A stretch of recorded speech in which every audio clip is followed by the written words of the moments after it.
want to be daring, baby, dance the night away. There's so much more to Las Vegas than slot machines. Heading to Vegas and not sure where to stay, where to shop, where to eat, or even how to navigate around the city? Well, in today's video, I'm going to be sharing exactly what you need to know to have an amazing time, so make sure to keep watching. I'm going to break this down by where to stay, where to shop, where to eat, and what shows I recommend.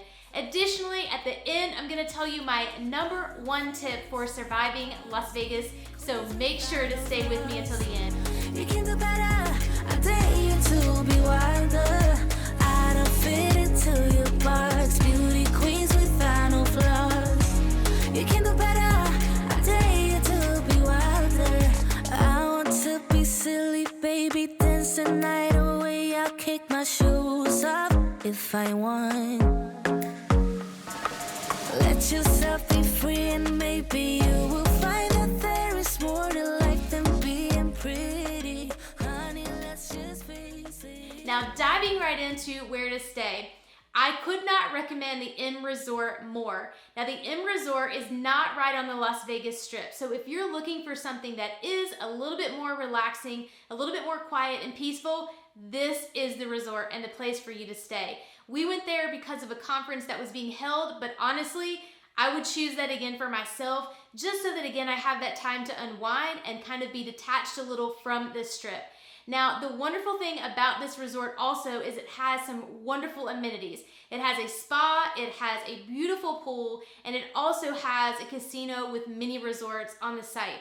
Now, we did take in some of the food. I did not, unfortunately, have time for the spa and the pool, but I did see them up close and personal, and they were absolutely gorgeous. Now, the hotel itself is about 12 miles or 18 minutes from the Strip. You can actually see the Las Vegas Strip from the hotel, so it's beautiful. But given that fact, we first went out there thinking that we were just gonna rent Ubers or catch an Uber, if you will, which we did a couple of times, super easy. They are everywhere. But given that distance, that kind of added up a little bit costly, so we decided a better bang for our buck was to actually rent a car from Enterprise. It actually worked out wonderfully because navigating around in the city is super easy. Obviously nowadays we have Waze, we have Google Maps, but the other thing that was so easy about this is one, their highways are super duper easy. Very easy in, very easy out from the Strip. Now, if it were a busy, weekend or an event going on, I'm sure traffic would be much worse.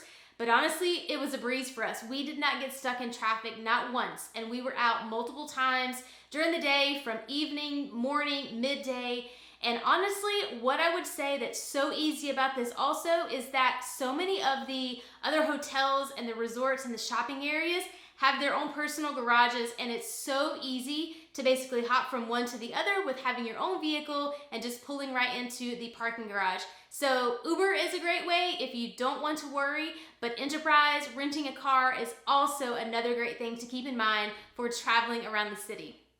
Now, shopping. I could not recommend shopping more in Las Vegas, and I'm gonna break this down into two categories: outlet shopping and then shopping on the Las Vegas Strip. Starting with the outlets, there are two outlet malls there, North and South Premium Outlets. You want to head to the North Premium Outlets for all of your luxury, high-end retailers. This is where you're going to find Jimmy Choo, Prada, Burberry, Rag & Bone, Vince, Theory, and the list goes on. There are so many wonderful stores at this outlet mall. I unfortunately didn't have time to hit them all, so you do want to make sure that you plan for at least a half a day or a full day there. I only had a few hours, so not quite enough time to hit everything. So I made my list before I went. I checked out the directory and made sure that I hit the exact stores that I wanted to see. And I picked up some really great finds there. So for example, these Jimmy Choo sandals here that I've already worn multiple times this summer, this cashmere sweater from Theory that I've shared in a previous video as well. I actually bought two of these because they're so well made. But there's just so many opportunities for great shopping, even Rag & Bone, significantly priced less than like the regular stores. So I got some shorts there and some tees as well, just some good everyday basics. but all around, really great experience at the outlet malls. I couldn't recommend them more. In terms of like eating there, the only thing that we took in was Shake Shack. So you do have opportunities for a bite there as well if you're shopping and you don't want to break up your shopping routine by going somewhere else to eat. So everything you need is right there at your fingertips at this outlet mall. Now, in terms of shopping on the Strip, there are 3 main areas that I would highly recommend for all of your luxury shopping, starting with the Wynn. Friends, this place is absolutely beautiful. It's gorgeous. Just from the decor itself in the actual hotel to the display that they had on during that time, which I'm not sure if they changed that up seasonally, but it was absolutely beautiful, breathtaking. And then just the stores themselves. All of the boutiques were just so beautifully displayed with their windows, from their openings going into the door. Just everything was so intricately designed that you're gonna have a wonderful experience there even if you bought nothing. It's absolutely gorgeous. A couple of places that I do recommend and kind of wanted to share a recap of, one would be the Dior store. Dior was huge. That was the largest Dior boutique that I've ever seen. It was ginormous. And I had a great experience in terms of falling in love with the Lady Dior, which I don't own yet, but is certainly on my wish list now. But the only thing that I would say about my personal experience there to kind of keep in mind, and hopefully you wouldn't have the same, I honestly was turned off a little bit by the sales associate. She was rather pushy, kind of following me around the store. And so given my background in sales, this was a complete turn off for me. So unfortunately, I did not make any purchases in that particular store, but I still highly recommend that you check it out because it's gorgeous. The next one that I would highly recommend would be the Chanel boutique. Again, the largest Chanel boutique I have ever seen, and it was immaculate. And what I will say about this particular boutique is that they were so friendly and so kind. The gentleman that actually assisted me, I let him know, honestly, right up front, that I really just wanted to look at a couple things that I had my eye on, have my mind on, and that I let him know too that unfortunately that I wasn't going to be making a purchase that particular day, but I really just kind of wanted to look and get an up close and personal view of some of the bags. And honestly, he was fantastic. He took his time with me. He did not rush me. He did not pressure me. And he literally gave such great advice in terms of what to do to make my first Chanel bag purchase that honestly, I wish when that time comes around that I could go back and buy from him, but I do have someone, fortunately, that's local here that is amazing, so that is okay. But nevertheless, go to the Chanel boutique. You will not be disappointed there. It is absolutely beautiful, and you'll find great service in that particular boutique. Now moving on to the Aria, the Shops at Crystals, another beautiful, gorgeous place to do some luxury shopping. Here, honestly, our time was very short and very limited, so I wanted to make sure that I hit a few different places that I had not already seen. I did go back into the Dior because I wanted to see if the experience was any different, and I wanted to look at the Lady Dior again. Experience was definitely much different. My mind is still set on someday adding a Lady Dior, but the sales associate was much nicer there. Smaller boutique, but still super nice, very friendly. I found that they had a large shoe selection there, and clothing was on point as well, so definitely would recommend that one still to hit up at the Shops at Crystals. But the most important boutique that I would recommend, because honestly of personal experience, would be Fendi. This was actually my first time in a Fendi store, and I absolutely loved it. Friends, I went in there with no expectation on buying anything. I simply wanted to look at the Fendi first and the Fendi Peekaboo, as well as a couple of other items. And the sales associate there could not have been more patient, more kind, and just all around so pleasant.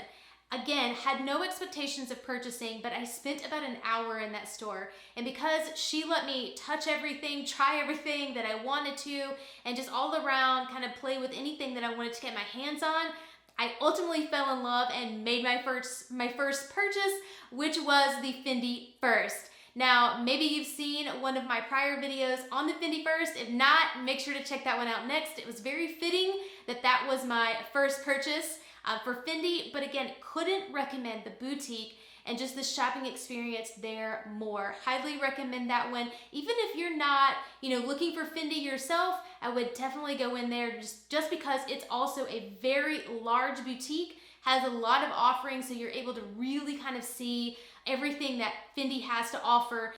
Now, in terms of dining, we only hit up 2 fine dining restaurants. One that was amazing, and then the other kind of fell flat. So I'm gonna start with the one that fell flat. It is one that is very well known out there, and it is Tao.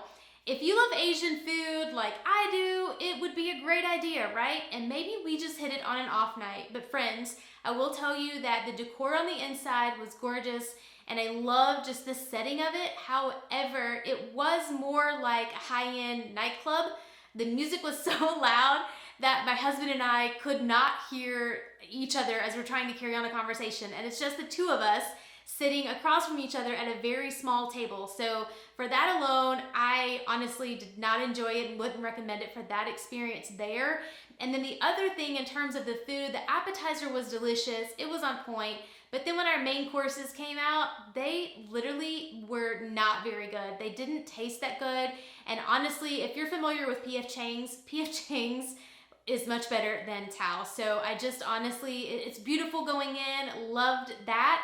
But just for the food and the price you're paying, I unfortunately wouldn't go back if I returned to Vegas. So therefore, I don't really recommend that one to you guys. Now this next restaurant, I could not recommend more to you guys. And friends, here's what's so funny about this. This honestly to me was like the best Mexican meal that I've ever had in my life. And I lived in Albuquerque, New Mexico for 3 years. So the restaurant that I would highly recommend is Javier's. And friends, we actually got really lucky.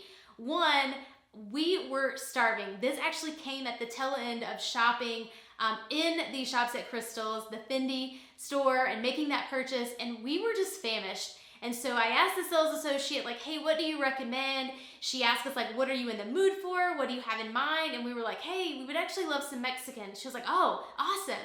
Go upstairs, go to Javier's, you'll love it.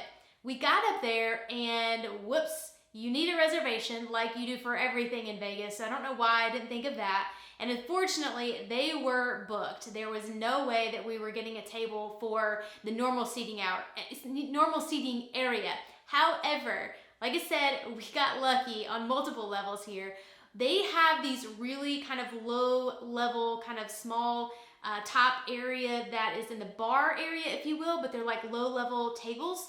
And so it worked out perfectly, because the other thing is, I would say that for this restaurant, one, make a reservation. Make a reservation weeks or a month in advance before you go to Vegas. And then the other thing to keep in mind, I would say that this does need or would warrant a more elevated outfit or look. And we were in shorts and your basic like streetwear. We weren't planning on going to dinner like that, and it just kind of happened. So honestly, we didn't mind that we were kind of tucked away in the bar area. We didn't care. We were just kind of ourselves, and it worked out great. And friends, their chips and salsa, and I know that's so basic, but friends, you will thank me later. That salsa is amazing. And then I would also recommend the enchiladas with the tomatillo sauce. I hope I'm saying that correctly. Oh my goodness, absolutely scrumptious. It is something that you don't want to miss. And the decor in this restaurant is also gorgeous. It is kind of in the middle of the casino, but it's still kind of tucked off to the side, but absolutely gorgeous. It is a dining experience that is a must when you go to Las Vegas. In terms of shows, obviously there are so many in Las Vegas. We were there for a long weekend, so honestly, we only had the opportunity to take in one, and the one that we saw that I highly recommend was the O by Cirque du Soleil at the Bellagio. Now friends, I've heard you honestly can't go wrong with any of the shows by Cirque du Soleil, but this one in particular, I just felt like with the constant scene changes, the music that was so divine, and then just the acrobatic stunts that they were constantly doing, it was one that just kept you on your toes and just really kept you entertained. It was just very delightful. So I would highly recommend taking in that show. It's one that you don't want to miss, especially in Las Vegas. Well, friends, if you're new here, my name is Heather, and I hope you've enjoyed this so far. And like I mentioned, stay with me. I'm going to share my #1 tip for surviving Vegas in just a moment.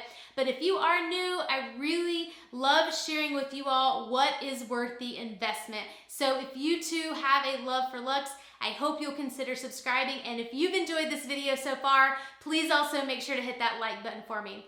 Now, the number one tip for surviving Las Vegas is sneakers. Yes, you heard that right, sneakers. And there's one pair in particular that you want to make sure that you have. I could not recommend them more. So hold on, and I'm going to grab those for you. APL sneakers. Friends, these are not just any sneakers. These are sneakers that feel like you're walking on clouds. And trust me, they will save your feet. I wore this exact pair here in Las Vegas, and would you believe that I came home and I threw them in the wash, and look how good they look. They are perfectly fine. And friends, I just again couldn't recommend them more because they have saved my feet time and time again. Especially in Vegas, you need to wear sneakers during the day. Friends, don't put on those fancy schmancy heels or sandals. No, no, no. Put yourself on some APL sneakers. You'll definitely thank me later because your feet will be happy. Therefore, you'll have more time for shopping. Well, friends, if you want to hear more about these sneakers or any of the items mentioned in today's video, leave me a comment down below. And until next time, live your Luxe, and I'll see you in the next video. I want to be daring, baby, dance the night away. I let my head down if I want.